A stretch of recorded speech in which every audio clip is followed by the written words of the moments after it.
Et salut à tous, c'est Amnez, j'espère que vous allez bien. Moi pour ma part, ça va nickel. Donc aujourd'hui, on va se retrouver sur un petit suivi des Messor Capitatus. Donc je leur ai changé de setup. Donc comme on peut le voir, je les ai mis dans deux petits nids. Et bien sûr, elles ont leur grande aire de chasse. Elles sont contentes, elles peuvent bien se balader dedans. Voir qu'il y en a dans tous les coins. Donc je leur ai mis deux abreuvoirs d'eau. Parce que l'autre il est pas assez grand pour des gros majors. Donc j'aurais préféré faire comme ça. Donc du coup j'ai réglé le problème du tuyau. Donc comme vous pouvez voir, j'ai percé pas mal de petits trous dedans. Donc on m'a dit de faire ça et ça a l'air de marcher. Elle ne squatte plus le tuyau. Donc c'est déjà une bonne nouvelle. Du coup vous avez reconnu le petit nid, c'est le nid de chez Two Hands. Donc ce petit nid qui, je crois que c'est le nid phare de sa boutique, en forme de fourmi. Donc du coup on peut voir qu'il est quand même bien rempli. Et elles l'ont assez vite squatté, on va dire. Donc c'est devenu leur nouvelle maison.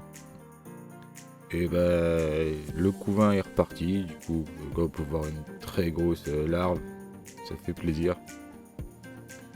Donc voilà, c'est des messors, comme vous voyez, à peine ouvert, ça part un peu dans tous les sens. La gine qui sait pas où se mettre. Mais bon, c'est normal, les messors ça stresse pour rien.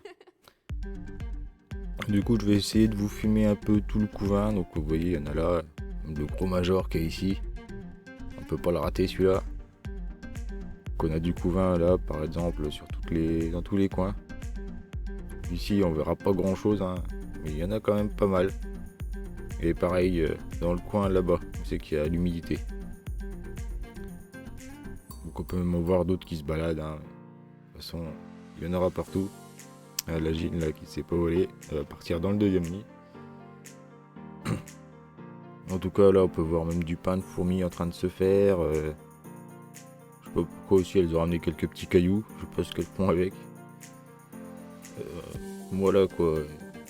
Ça se passe plutôt bien pour cette petite colonie de Messor Capitatus dans ce nid en 3D. Donc elles ont l'air de l'apprécier. On peut voir que elles le squattent entièrement.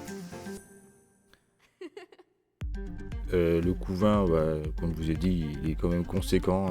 J'ai vu quelques pontes de la reine. Donc là on verra pas, je vous montrerai ça après.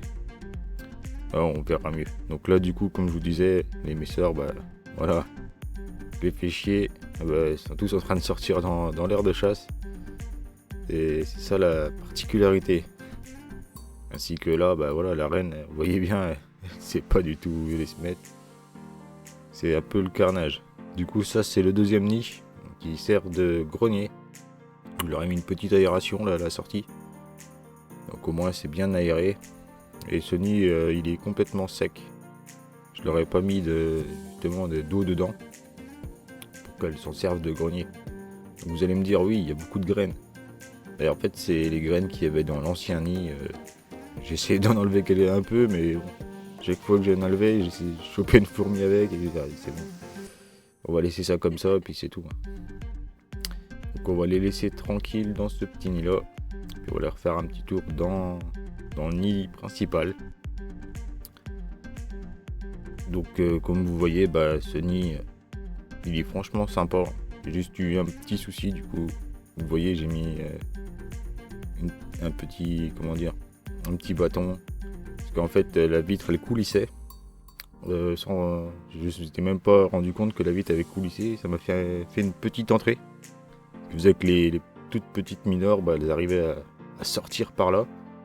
Heureusement on a le cache au-dessus et qui fait que elles se baladaient sur la vitre quoi. Donc quand je l'ai ouvert le nid, au final j'ai retiré le cache. Quand je l'ai retiré, j'ai vu une ouvrière qui se baladait sur la vitre. Elle est dans le nid ou elle est sur la vitre? Je regarde bien. Il y en avait 2-3 dans le cache et du coup c'est pas grave, j'ai refermé ça. Et bien sûr j'ai tout dit aux concernés, donc ça va être réglé normalement. Donc c'est déjà un bon point, de toute façon il m'avait envoyé ce nid là pour que je donne des avis et c'est ce que j'ai fait. Donc il a été content du retour. Donc comme vous voyez là, elles sont à 25 degrés à peu près. Donc c'est grâce au mur qui est derrière. Et bah voilà, je prends, vous voyez la température, je la prends entre les deux nids pour avoir un truc assez précis. Donc, comme je vous disais, le nid, là, vous voyez par exemple, il y a une belle grappe d'œufs là. Et bah, c'est pas la seule, j'en ai vu 3 du coup. 3, 4, une autre petite. Et bon, les autres on les verra pas comme elles sont tous en dessous des fourmis, elles se sont mises plusieurs sur le couvain, on ne peut pas les voir. Mais en tout cas, ça a repris pour elles, donc tout va bien, tant mieux. J'espère que ça va exploser cette année et que ce nid va vite se remplir. Bon, en tout cas, on va les laisser. Et moi, je vais vous mettre une petite séquence qui m'a fait très rire il y a quoi, 2 jours. Voilà, l'abreuvoir était vide et comme vous voyez, elles arrivent à passer en dessous et aller se mettre dans l'abreuvoir du coup. C'était plutôt marrant à voir. Du coup, j'ai fait une petite séquence comme ça. Bon, je l'ai fait assez vite, du coup, j'ai pas pensé à la mettre en paysage, mais c'est pas grave, hein. Vous voyez un peu le délire. Donc voilà, c'est tout les amis. Moi, j'en ai fini pour cette petite vidéo. J'espère qu'elle vous aura plu. Et si c'est le cas, n'hésitez pas à la liker. Et bien sûr, à vous abonner si c'est pas déjà fait. Et nous les amis, on va se retrouver pour la prochaine vidéo. Ciao tout le monde.